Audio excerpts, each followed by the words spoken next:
क्षत्रिय कुलावतंस सिंहासनाधीश्वर राजाधिराज योगीराज श्रीमंत योगी श्री श्री श्री छत्रपती शिवाजी महाराज की जय. जय जिजाऊ.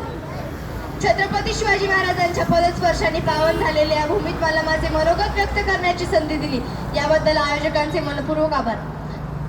महाराष्ट्राचे आदिदैवत भूपती नृपती पृथ्वीपती परमप्रतापी जगविख्यात विश्ववंदनीय राजाधिराज योगीराज श्रीमंत योगी श्री श्री श्री छत्रपती शिवाजी महाराजांना या जिजाऊ चळेकीचा मानाचा मुद्रा मानाचा मुद्रा मानाचा मुद्रा. छत्रपती शिवाजी महाराज की हे शब्द ऐकता ज्यांच्या मुखातून आपोआप जय बाहेर पडतो. रक्त सळसळते, अंगावर सरकन काटा येतो, छाती अभिमानाने फुलते. अशा माझ्या मराठवाड्या बंधू व भगिनींनो, सर्वांना माझा नमस्कार. विजयसारखी तलवार चालवून गेला, विजयसारखी तलवार चालवून गेला, निद्र्या छातीने हिंदुस्थान हलवून गेला, निद्र्या छातीने हिंदुस्थान हलवून गेला. वाघनख्याने अफजल खानाचा कोथळा फाडून गेला, वाघनख्याने अफजल खानाचा कोथळा फाडून गेला. स्वर्गात गेल्यावर ज्याला देवांनी झुकून मुजरा केला, स्वर्गात गेल्यावर ज्याला देवांनी झुकून मुजरा केला, असा मर्द मराठा शिवबा होऊन गेला, असा मर्द मराठा शिवबा होऊन गेला. आज या मातीत जन्म घेतलेला प्रत्येक मुलाला सांगावं लागत नाही की छत्रपती शिवाजी महाराज कोण होते, कारण इथली माती त्यांच्या मनात आधीच शिवरायांचे नाव करून ठेवते. कोण होते हे शिवाजी? असे काय केले त्यांनी की आज 350 वर्ष उलटूनही त्यांचा जय जयकार आपण करतो. खरं इथल्या लोकांना तर सोडाच, पण इथल्या दऱ्याखोरांना जरी विचारलं की छत्रपती शिवाजी महाराज कोण होते तर ते सांगतील रुद्राचा अवतार तो वाघाचा ठसा होता, रुद्राचा अवतार तो वाघाचा ठसा होता. विचारा त्या सह्याद्रीला आणि विचारा त्या सागरी लहरींना, विचारा त्या सह्याद्रीला आणि विचारा त्या सागरी लहरींना माझा शिवराजा कसा होता, माझा शिवराजा कसा होता. खरं तर शिवरायांच्या नावातच आपल्याला त्यांच्या पराक्रमाची आणि त्यांच्या शौर्याची जाणीव होती.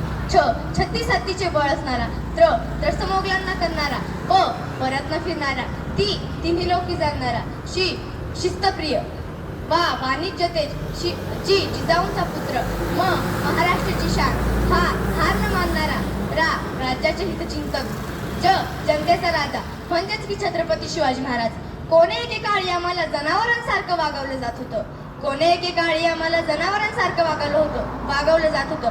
बाहेरील देव आणि बाहेरील माणसं आणि जनावर तर सोडाच, पण देवळातली देवही सुरक्षित नव्हते.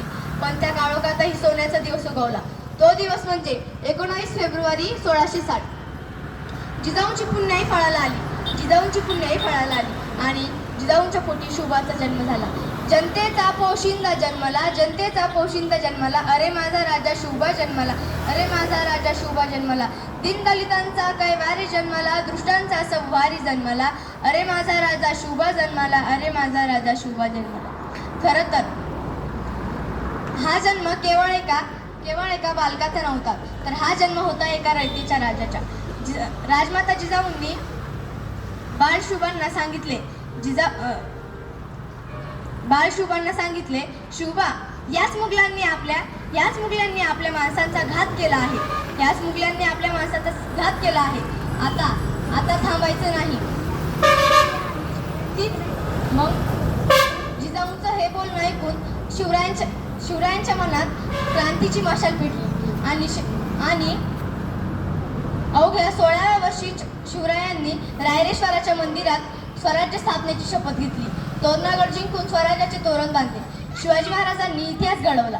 शेवटी जाताना मला एवढेच म्हणावेसे वाटते, इतिहास घडवणारी माणसं कधी इतिहास विसरू शकत नाही, इतिहास घडवणारी माणसं कधी इतिहास विसरू शकत नाही, पण इतिहास विसरणारी माणसं कधीच इतिहास घडवू शकत नाही, इतिहास विसरणारी माणसं कधीच इतिहास घडवू शकत नाही. जय जिजाऊ, जय हिंद.